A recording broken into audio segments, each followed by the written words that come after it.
próximamente en el Teatro Anayaso vamos a tener una exposición de Mario Vargas Llosa con la presentación de su nuevo libro, Un héroe discreto. Bueno, sobre todo de uno, de dos, un libro muy dual, de Rigoberto y de Felicito, que es uno de los personajes que más me enamora de la literatura de Mario, ya que he leído todos sus libros, ¿no? De dos hombres buenos que luchan contra un mundo malo, necio y banal. ¿Qué es un héroe?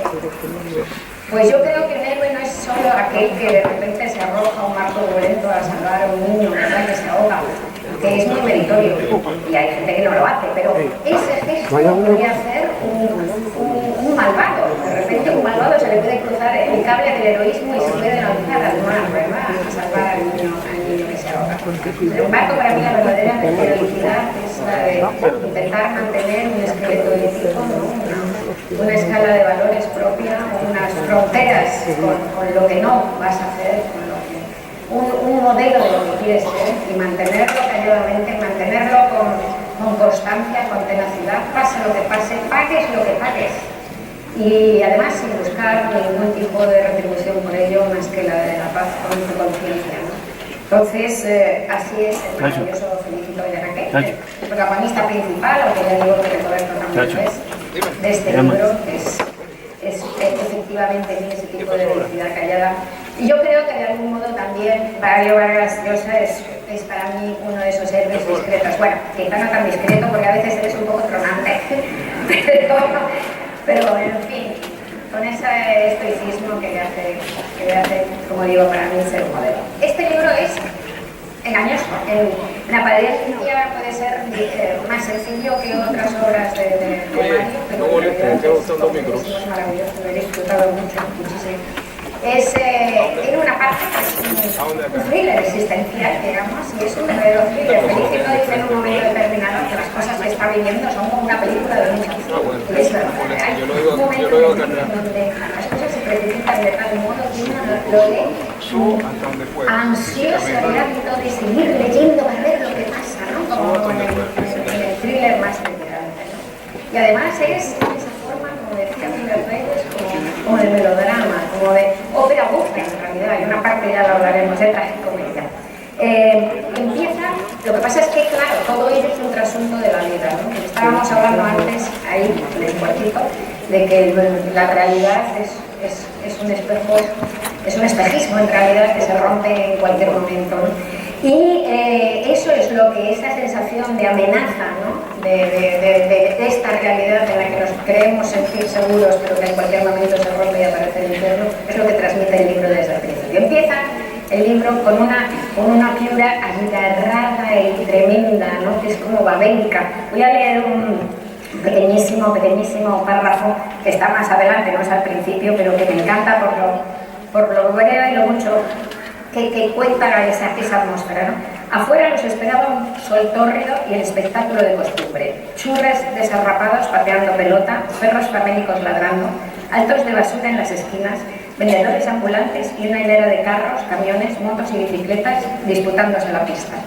No solo en el cielo había gallinazos. Dos de esos pajarracos habían aterrizado y escarbaban las basuras, ¿no?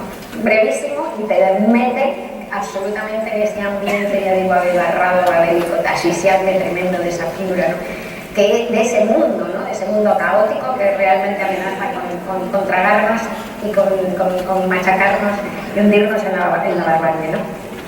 Y Felicito, que es un hombre de 55 años, muy pequeñito, indígena, que ha sido muy pobre y que ha conseguido levantar con su esfuerzo una empresa de transportes próspera, pues es un hombre que se defiende de esa amenaza de varias maneras. Vamos a decir ahora solo con las rutinas milimétricas, con el orden, siempre va con la misma ropa, siempre hace lo mismo, por las mañanas hace una cosa que se llama Qigong, no lo sabía, pero bueno, este debe ser un arte oriental que sujeta, que es maravillosamente elocuente, sujeta el cielo y en la tierra lo separa, ¿no?, para que no le aplaste, ¿no? Es perfectamente elocuente de lo que hace, ¿no?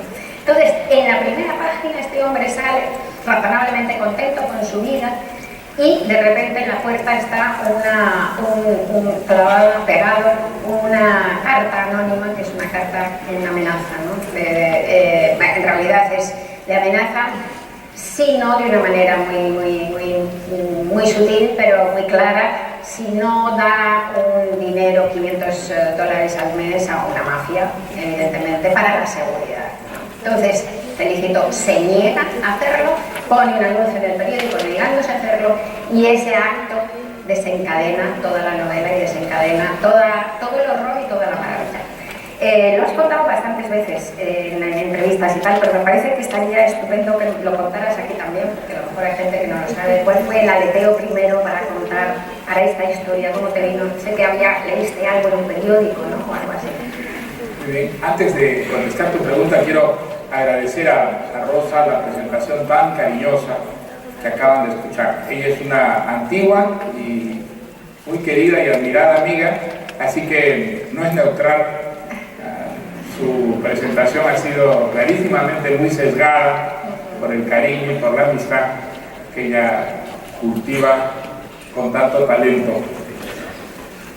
Pues mira, sí, la novela esta surgió, como han surgido creo todas las historias que yo he escrito, de un hecho que ocurrió en la realidad y que llegó a mí. Ya no sé muy bien si a través de un periódico o de una radio, pero un buen día supe que en una ciudad del norte del Perú, que se llama Trujillo, un empresario de transportes había publicado en el diario local un aviso dirigido a la mafia que lo estaba chantajeando pidiéndole un cupo mensual. Y en este aviso, este señor decía que no iba a pagar ese cupo, que no aceptaba ese chantaje y que la mafia podía hacer lo que quisiera. Y a mí me impresionó mucho esa idea, la de un empresario de origen humilde, que de pronto pues hacía público este acto de coraje y de tanto riesgo, ¿no? Un hombre que por un principio desafiaba a una mafia que podía destruir su empresa, hacerle daño a su familia, acabar incluso con su vida. Y este personaje pues me quedó dando vueltas, hasta que un día me encontré que había empezado a fantasear una historia a partir de él. Moví la historia de Trujillo a Piura, porque Piura es una ciudad un poco más al norte del Perú que yo conozco bien, porque viví allí de niño y de joven, solo 2 años, pero sin embargo 2 años que me marcaron mucho y me llenaron la cabeza de imágenes que me han servido para otras historias. Y una de las primeras cosas que hice cuando decidí contar esta historia fue volver a Piura después de muchos años, y me encontré con que la ciudad de mis recuerdos había desaparecido prácticamente. La Piura que yo recordaba era una ciudad más bien pequeña, muy provinciana y muy aislada del resto del Perú, separada del resto del Perú por grandes desiertos de arena. Yo recordaba mucho los arenales de Piura, unos arenales que cuando yo era chiquito, pequeño, se veían desde ciertas esquinas. Los arenales estaban allí a la vista y los arenales habían desaparecido, se habían convertido ahora en granjas que producían cítricos para la exportación, con sistemas muy modernos de riego, y la ciudad se había extendido. Ahora había edificios, había hoteles, había shopping centers, y eso pues me dio a la novela, además de la historia de este transportista, un entorno muy diferente desde otras historias mías situadas en Piura. Y entonces esta novela se convirtió en algo más complejo ya, una novela que quería mostrar un país bastante distinto del que aparece en otras novelas mías, una visión menos pesimista de un país que había comenzado a crecer, a desarrollarse, un país en el que había una clase media ahora muy extendida y que había hecho que ciudades de provincias como Piura se fueran transformando, se fueran modernizando muy rápidamente.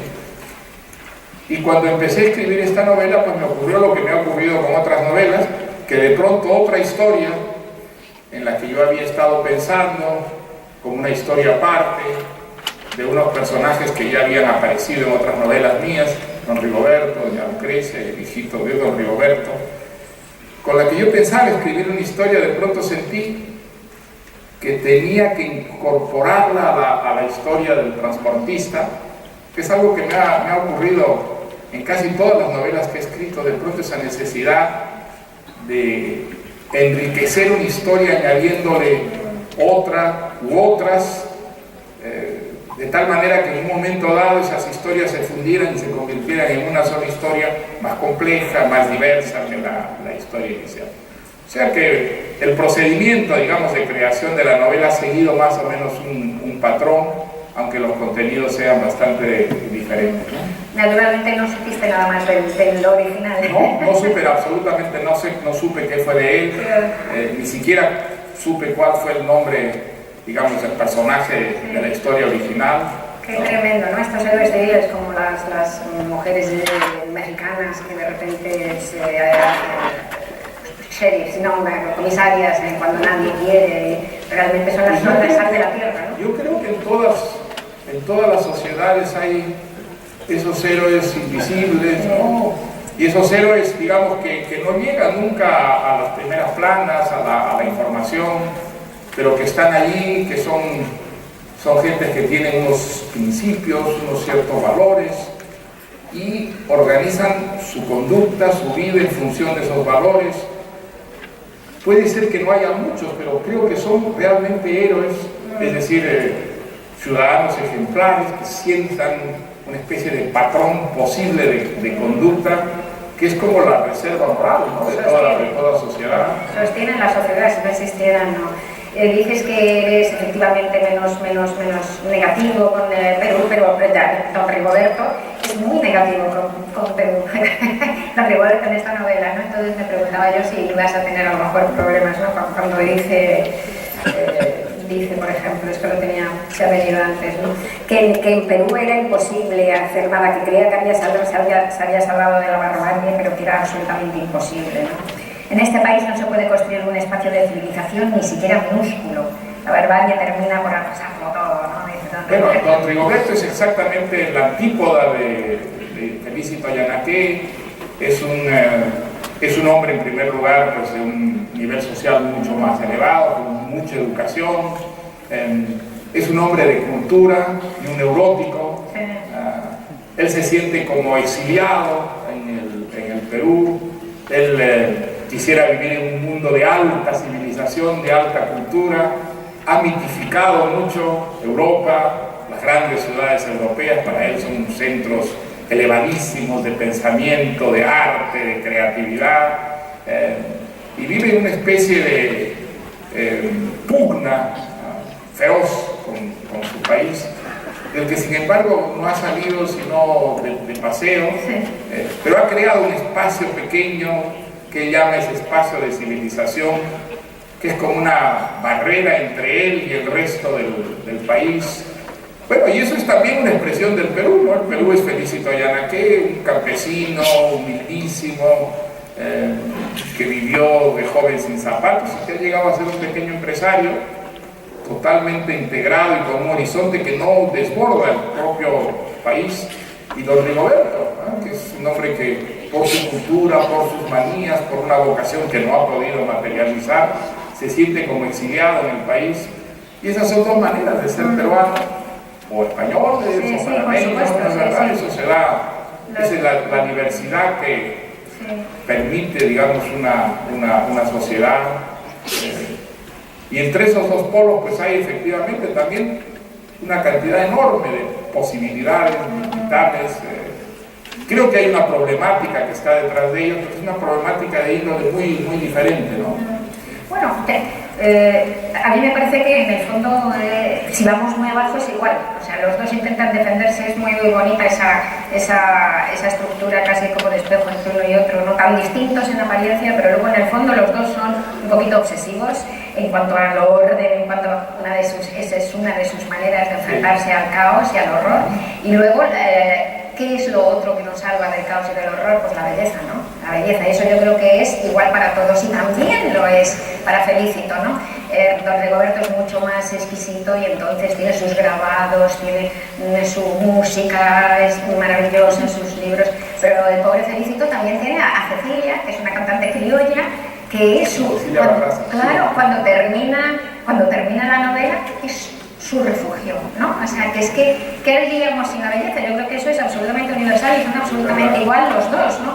Lo decía Pessoa, ¿no? La literatura, como todo arte, es la demostración de que la vida no basta. Si no tuviéramos eso, y en ellos, yo creo que son muy parecidos. Qué triste sería la vida. Bueno, yo creo que es una de las grandes funciones de la literatura, estimular el conformismo y mostrarle a la gente, a través de las bellas sociedades, las coherentes sociedades que la literatura construye, que la sociedad real está mal hecha, que la sociedad real nunca es capaz de satisfacer todos los sueños, los apetitos, los ideales que habitan en los seres humanos. Creo que es una de las grandes funciones de la literatura mantener vivo un cierto inconformismo, ¿no? en las personas, exponiéndolos a la experiencia de la belleza, de la coherencia, de la perfección que puede existir en una novela, pero que nunca puede existir en una sociedad real, ¿no? Me encanta una cosa que dice Don Rigoberto, ¿no? Dice, no le sirve, no le es suficiente a Don Rigoberto, dice, el refugio de los libros, ¿no? La realidad rompe. ¿De qué te ha servido este pequeño refugio de libros, grabados, discos, todas estas cosas bellas, refinadas, sutiles, inteligentes, coleccionadas con tanto afán, creyendo que en este minúsculo espacio de civilización estarías defendido contra la incultura, la frivolidad, la estupidez y el vacío? Y hay otra cosa que me interesa más. Él dice, en su mismo escritorio, ese territorio donde desde hacía ya tantos años, 20, 25, 30, se retiraba para vivir la verdadera vida. Para él, para Don Rigoberto, toda esa parte de la cultura y la belleza es la verdadera vida. ¿Y para ti la escritura es la verdadera vida? Hombre, yo creo que al principio no lo es cuando comienzas a ejercitar tu vocación, pero luego yo creo en eso que escribió Flaubert, que la vocación se convierte en una manera de vivir. Al principio la vocación es una parte de tu vida, pero yo creo que a partir de cierto momento tú vives para escribir, en el sentido siguiente, que todo lo que haces, todo lo que vives, de alguna manera se orienta hacia tu trabajo creativo. No sé si te ha pasado a ti, pero a mí me pasa siempre que al principio empiezo a escribir una historia, esa historia pues está muy fría, está muy distante, y la siento como muerta, luego trabajando mucho, rehaciendo, corrigiendo, empiezo a sentir, y esa cosa es una experiencia maravillosa, desde luego, que esa historia ya tiene una vida propia, que ya no puedes imponerles a los personajes ciertas conductas, ciertas expresiones, que ya tú tienes que respetar, porque ahí hay unas personalidades, unas idiosincrasias que están funcionando. Y a mí me pasa siempre que ya a partir de cierto momento tengo la impresión que todo lo que hago, incluso las cosas más banales, todo lo que oigo, la película que veo, la conversación que tengo con un amigo, cualquier incidente o episodio con el que me encuentro en la calle, de alguna manera es para la novela que estoy escribiendo y le saco provecho. Es muy interesante. Entonces creo que esa expresión de Flaubert, es decir, tu vida entera se orienta hacia la literatura, y en ese sentido pues la literatura organiza enteramente tu vida, ¿no? ¿Has tenido alguna vez una etapa de bloqueo? De bloqueo nunca. Ahora conversaba con un escritor que yo admiro mucho, que me parece muy talentoso, y me decía, mira, tengo un periodo de bloqueo, y me preguntó, ¿y a ti no te ocurre? Tocaré madera, porque no quisiera que me ocurra nunca, pero la verdad que no he tenido nunca esos bloqueos que entiendo son muy frecuentes en la vida de un escritor. No, mi angustia es de otro tipo, generalmente es, no voy a tener tiempo para terminar esta historia, y eso me produce una enorme angustia, pero siempre tengo, digamos, como en reserva unos proyectos para ponerme a escribir, y procuro hacerlo. Apenas termino algo, no me gusta el vacío que te deja el terminar un libro, el cortar con unos personajes con los que has convivido pues años a veces, ¿no? Así que inmediatamente me pongo a trabajar, forzándome, porque me cuesta mucho trabajo pasar algo muy distinto, pero procuro que no haya una solución de continuidad entre una cosa y otra para no sentir ese vacío que supongo es el bloqueo, ¿no? Que tienen algunos escritores a veces. Me encanta porque leí una entrevista cuando te dieron el Nobel que preguntaban por la edad, por el miedo, la muerte y tal, y tú decías, no, yo mientras escribo soy invulnerable. Pues sí, es una sensación que no la tienes tú a veces. Sí, totalmente, claro. Cuando estás totalmente, digamos, absorbido por lo que estás haciendo, sientes una especie de invulnerabilidad. Eres tú y son esos personajes que de alguna manera han salido de ti, y eso te da una seguridad que compensa mucho la enorme inseguridad que uno tiene al principio cuando empieza a escribir una historia y tiene la sensación de que esa historia nunca se va a levantar, que nunca va a vivir por cuenta propia, ¿no? Yo creo que uno, como se sale de sí mismo y está en los personajes, pues se sale también de su propia muerte, ¿no? Que la muerte la llevamos enroscada dentro del estómago. Entonces... Bueno, yo pienso muy poco en la muerte, pero cuando no pienso nunca en la muerte es cuando estoy escribiendo y muy, digamos, metido ya en una historia. Realmente la muerte pasa a ser una posibilidad que se desvanece, que se extingue, ¿no? Sí, sí, totalmente. Me encanta porque los avisos de amenaza que recibe están firmados por una araña, ¿no? Que también yo he visto un símbolo de eso, de esa especie de amenaza turbia que es la vida, ¿no? Como decía, cuando se suicidó Alejandra Pizarnik, dejó en la mesa de la cocina, antes de tomarse varios tubos de barbitúricos, un poema que al parecer era de Borges, que decía, y en el centro puntual de la maraña, Dios la araña. Pero es eso, ¿no? Entonces esa arañita enseguida, en cuanto que la vi aparecer ahí en tus notas, me acordé de esto de Pizarnik, ¿no? Siempre se ha asociado la araña a la muerte. Sí. La araña es un animal, curiosamente, que se asocia a la muerte. No sé por qué, ¿no? Yo no soy de personas que tienen mucho miedo a las arañas, yo tengo miedo a todos otros animales, pero a las arañas no, e incluso cierta simpatía por ellas. Sí, joder. Y no creo sentir ninguna atracción por la muerte, ni muchísimo menos.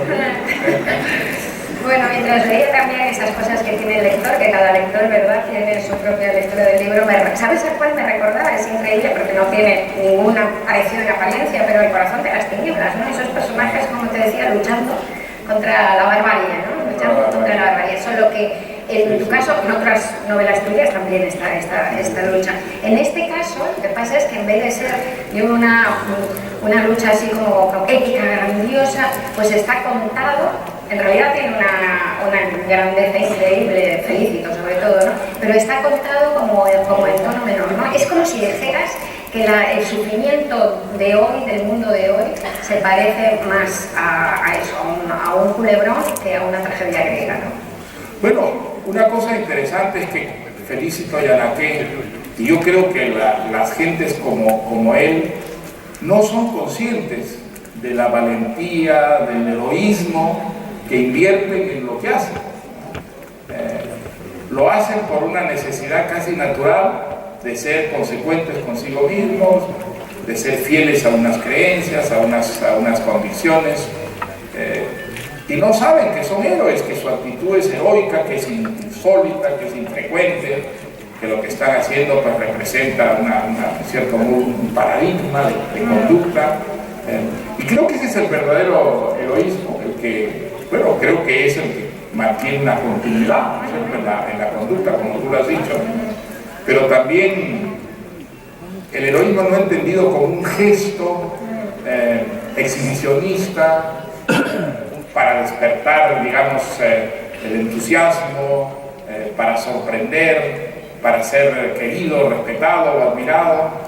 No, eso puede ser un desplante, puede nacer de las circunstancias, y creo que es mucho más respetable ese heroísmo que representa una continuidad, una cierta abnegación en el silencio, en la discreción, y creo que eso es lo que constituye la reserva moral de una sociedad, que haya gentes así, gentes que puedan señalar, digamos, esos modelos de conducta al resto de los ciudadanos, ¿no? Es curioso también porque una parte del infierno al que se someten los personajes, tanto a Rigoberto como a Felicito, es la fama, como pues con la gloria, ¿no? Esta fama de la prensa más amarillista, de la presión de unos medios de comunicación completamente trituradores, ¿no?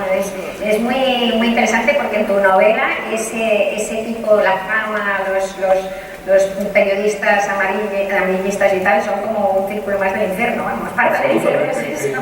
Bueno, yo creo que es un fenómeno de nuestro tiempo.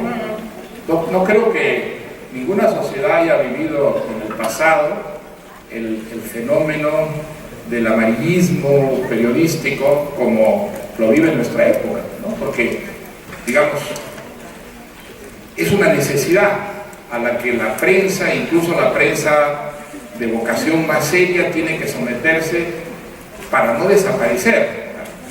Yo es una experiencia que viví en Londres y que a mí me impresionó mucho. Viví muchos años en Londres y la prensa de Londres pues era famosa por su seriedad, por su gravedad. Era una prensa tan rigurosa, ¿no? Y de pronto esa prensa que parecía invulnerable al amarillismo y al escándalo se convirtió en la prensa más chismográfica, más escandalosa del mundo, probablemente, como lo hemos visto a través de los escándalos, los juicios, toda la historia de Rupert Murdoch. Y efectivamente los periódicos serios, el Times, el Guardian, de pronto tuvieron que abrir los espacios para la chismografía, que el público exigía, algo que yo creo es en cierta forma la cultura de nuestra época, forma parte de la cultura de nuestra época, ¿no? Es un tipo de banalización, de frivolización, que lo afecta a todo, la verdad, lo afecta a todo. Es un fenómeno que, digamos, no sé hasta qué punto daña profundamente a una sociedad de una manera que es difícil de medir, ¿no? Pero creo que es una realidad de nuestro tiempo y que se da por igual en el mundo más avanzado como en el mundo más subdesarrollado. En España también ha pasado lo mismo, los periódicos serios, en el país también, por ejemplo, se han metido esas cosas tremendas. Hablábamos del valor moral de Felicito y en realidad él lo hace, cuando tú decías que no lo hacía como desplante, lo hace para responder al padre, a la imagen del padre. Eso es emocionante porque Felicito verdaderamente tiene unas partes tan conmovedoras, ¿no? Entonces la historia él realmente no quiere pagar a los mafiosos porque piensa que su padre lo hubiera considerado muy mal, ¿no? Su padre era paupérrimo, su padre no tenía ni zapatos, era un analfabeto y bueno, se mató porque Felicito tuviera otra vida. Y hay una parte preciosa que es cuando muere el padre, ¿no? Recuerdo, Felicito muere en el hospital obrero en una cama sin un colchón. No tiene nada para darle, pero lo que le da, la única herencia que le da es la frase de decirle que nunca, a ver cómo era la frase exactamente. Que no se deje pisotear. Que no se deje pisotear en la vida. Y esa es la herencia que le da, ¿no? No te dejes pisotear en la vida. Entonces Felicito hace todo lo que hace por esa idea del padre que son sus tablas de la ley, ¿no? Claro, su enseñanza de lo que es la dignidad. La dignidad, no dejarse convertir en un esclavo, en un objeto. Es una idea muy elemental, pero es una idea que tiene una significación moral y cívica importantísima y que ha aprendido Felicito y de alguna manera es su orden moral, está dado por esa frase de su padre. Es un fenómeno muy interesante y que, digamos, ¿qué cosa quiere decir? Quiere decir que la cultura no es el ingrediente fundamental del civismo ni de la conducta moral. No, un hombre puede ser profundamente ignorante, sin embargo tener un instinto que le permite, digamos, ser consecuente con la dignidad, con la legalidad, con la moralidad. Es el caso de Felicito Ayanaque. Hay un fenómeno interesante también en el caso de Felicito Ayanaque. Es un hombre de origen muy humilde que ha llegado, digamos, a formar parte de la clase media gracias a sus sacrificios probablemente yo no hubiera escrito una novela con un personaje de esta índole hace 20 años, de hace 30 años, y por la sencilla razón de que en un país como el Perú de hace 20 años o 30 años no era posible para un campesino, hijo de analfabetos, llegar a eso. Y eso es una de las cosas que ha cambiado, y que no en el Perú, sino en muchos países de América Latina es hoy día una realidad. Ahí hay unas posibilidades, hay unas oportunidades, que eso quiere decir que nuestros países han llegado, digamos, a la igualdad, a la unidad genuina, pero hay unas posibilidades que antes no había, lo que ha hecho que, por ejemplo, las clases medias crezcan, que gente de origen muy humilde de pronto accedan, ¿no es cierto?, a unos niveles de vida muy altos. Es muy interesante, en el caso del Perú, por ejemplo, en los últimos años los empresarios más exitosos son todos de origen muy humilde. Sí, que es un cambio total. Que salen de la sierra, que salen incluso de familias campesinas muy humildes, y que a base de un enorme esfuerzo, en un país que se han abierto, no tanto como debería ser, pero se han abierto unas posibilidades para que la gente pueda superarse a sí misma, y eso hace que el caso de Felicito Yanaque no sea un caso absolutamente insólito ni excepcional, es un caso que se puede dar hoy día en el país, ¿no? Es interesante, por otra parte, que tu novela está llena de padres buenos e hijos malos. Así me lo han dicho saber, no me daba cuenta yo, pero me han dicho. Es un poco como la antítesis de otras que en novelas anteriores los padres eran malos y los hijos buenos, y que en esta se ha invertido. Exacto. Todo. ¿Será porque me estoy volviendo viejo? Padre, claro, sí. Me conviene la teoría de que los viejos son buenos y los jóvenes malos. Te has pasado de bando. Oye, y otra cosa que también me parece curiosa es que, en efecto, es conmovedor esta fidelidad, ¿no?, esta lealtad a la idea de la dignidad que le ha dado el padre, pero también yo creo que es un encierro, ¿no? ¿No te parece que a veces un poco esa especie como de mandato materno, mandato paterno en el que vivimos nos obliga a todos a comportarnos de una manera que a lo mejor no es como queremos? Yo creo que muchos nos pasamos la vida o media vida intentando ser lo que creímos que nuestros padres quisieron para nosotros en vez de ser lo que queremos. Y a Felicito le pasa un poco eso, ¿no? Es decir, realmente esa idea de voy a estar a la altura de lo que creo que mi padre quería de mí, casi le lleva a la muerte. Casi no es una decisión personal, ¿no? O sea que hay también una trampa en esa herencia paterna, ¿no? Bueno, dicen que la personalidad propia se adquiere enfrentándose a los padres, tomando distancia con los padres. Creo que depende mucho del padre que tienes. Sí, cierto. Yo tuve un padre que no era un modelo para lo que yo quería hacer en la vida, ¿no es cierto? La literatura la veía con mucha desconfianza, pensaba que la literatura era un pasaporte para el fracaso vital, así que tomé mucha distancia del modelo de ciudadano que mi padre le hubiera gustado que yo asumiera. Pero lo que sí creo es que hay una cierta continuidad en las familias, una cierta tradición, que en algunos casos puede sentirse como una lápida, pero en muchos casos es una verdadera tabla de salvación. Es algo que te da una especie de seguridad en el mundo, sobre todo en momentos de crisis, de enorme incertidumbre, de inseguridad. Y creo que es lo que le pasa a Felicito Yanaque, que ha sido pues, un hombre que ha vivido muy solo desde la muerte de su padre. Entonces, el recuerdo de su padre, ciertas cosas que él admira en el padre, lo ayudan mucho en momentos de crisis como la que vive cuando de pronto se ve amenazado por la mafia. Sí. Cuando dices que ha vivido muy solo desde la muerte del padre, es que ahí tocas otra cosa esencial de tu libro y es que se dice en un momento determinado que Felicito a la persona a quien más quiso fue a su padre. Él tiene otras personas, ya se verá como una mujer, hay una historia preciosa con Mabel, ¿no? Maravillosa, pero a quien más ha querido es al padre. En realidad en tu libro todo es una cuestión de amor, es decir, la gente se ve a todos, a los buenos, a los malos, desesperados por ser amados.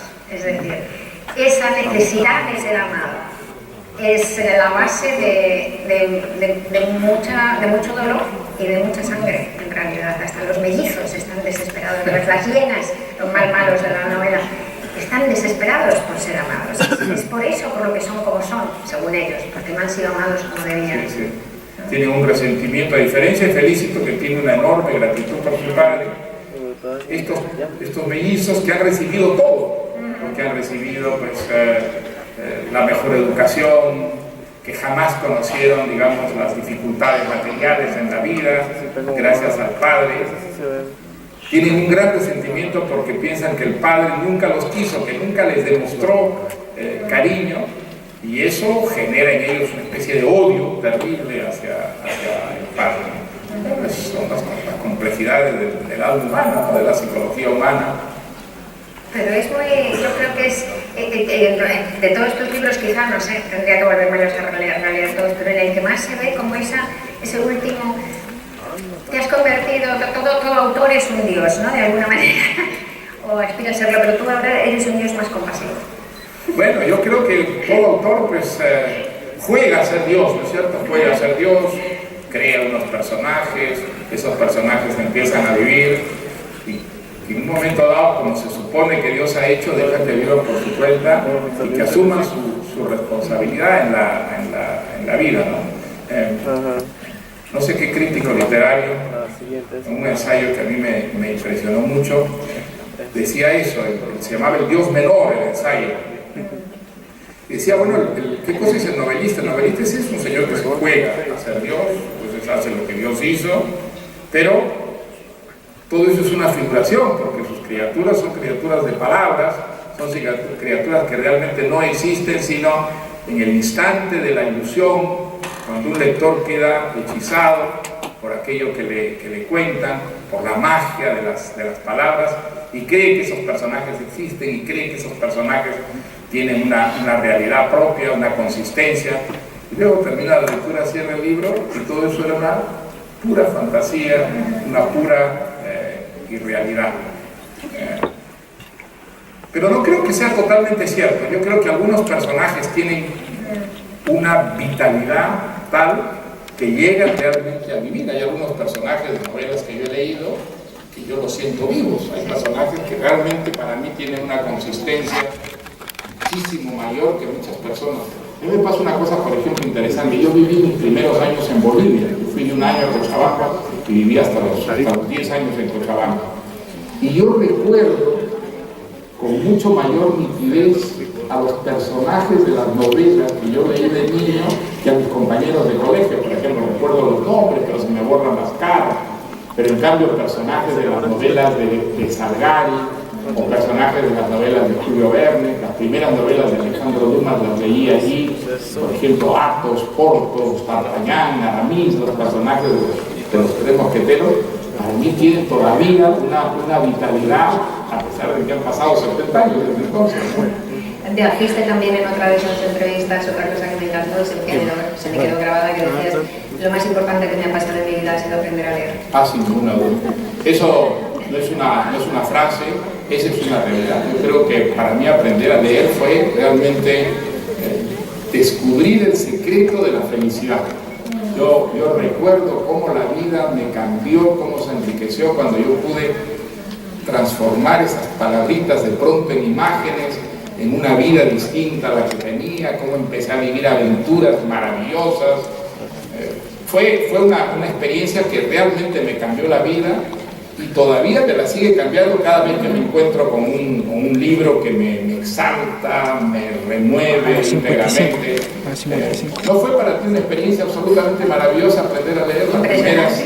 Además es el gran embrujo, el gran talismán de la vida. Si tuviera que escoger entre no volver a leer y no volver a escribir, escogería no volver a escribir. Yo seguramente también, pero felizmente podemos quedar con las dos cosas. Pero yo creo que la lectura es una de las experiencias más maravillosas y que nada enriquece tanto la vida como una gran historia que te hace vivirla como si tú fueras protagonista de ella. Creo que enriquece extraordinariamente, ¿no es cierto?, tu horizonte vital, descubres sentimientos, pasiones en ti mismo que no sabías que existían con la lectura. A mí me ha ocurrido quedar completamente traspasado cuando un personaje, dicen que Oscar Wilde dijo que que la muerte de Lucien de Rubempré era una de las peores cosas que le había pasado, es un personaje de Balzac. Pues a mí me ha pasado con algunos personajes, quedar verdaderamente transido de angustia por la muerte de ese personaje hecho de palabras y de fantasía, nada más, ¿no?